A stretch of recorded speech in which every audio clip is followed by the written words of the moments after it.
So the most important thing when you're looking about managing specialty spend is to make sure you have an integrated view of the data. So that is looking at medical drugs that are being used in the medical benefit and in the pharmacy benefit for specialty. Bringing that data together and looking at it as one big picture. Only then can the payers determine what tools that they need to actually deploy. One of the first places payers can start is with a prospective tool like utilization management.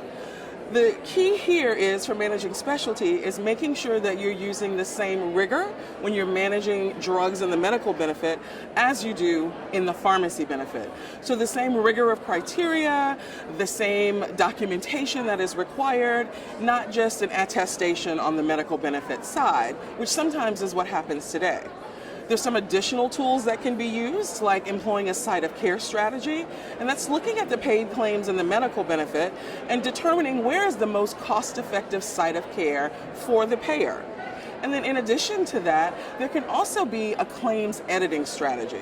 And so what that means is before you pay a medical claim that's been submitted, review it to see if there may be a duplicate claim that's already been paid in the pharmacy benefit for the same patient in the same month for the same drug.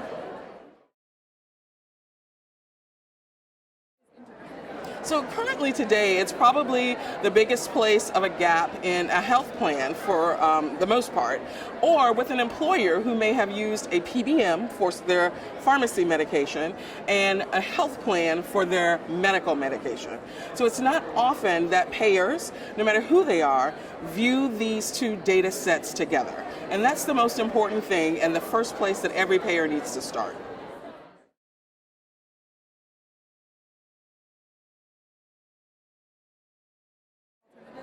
So every specialty drug is sort of different and the drug classes are different. I think payers make good faith efforts in making sure that there are alternatives available for patients when a drug is either not covered or not appropriate for that patient.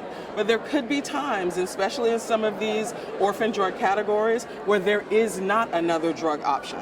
And so I think payers owe it to the members as well as the providers to make sure they're honest about why this drug is not appropriate for that member, and then tell them what their alternatives are, which may not always be a different drug.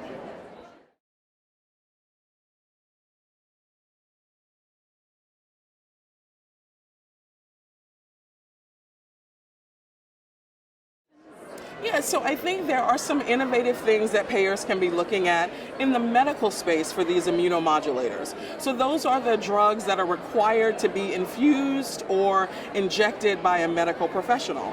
So there are some things that can be done, like promoting biosimilars, which we don't really do enough in the United States, but is really done in Europe, and they've seen some really great results for savings in specialty spend.